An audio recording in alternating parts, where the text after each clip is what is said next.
بسم الله الرحمن الرحيم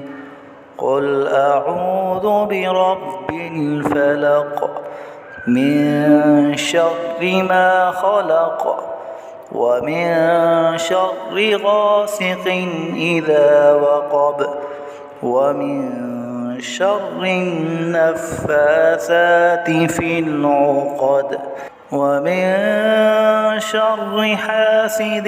إذا حسد بسم الله الرحمن الرحيم قل أعوذ برب الناس ملك الناس إله الناس من شر الوسواس الخناس الذي يوسوس في صدور الناس من الجنة والناس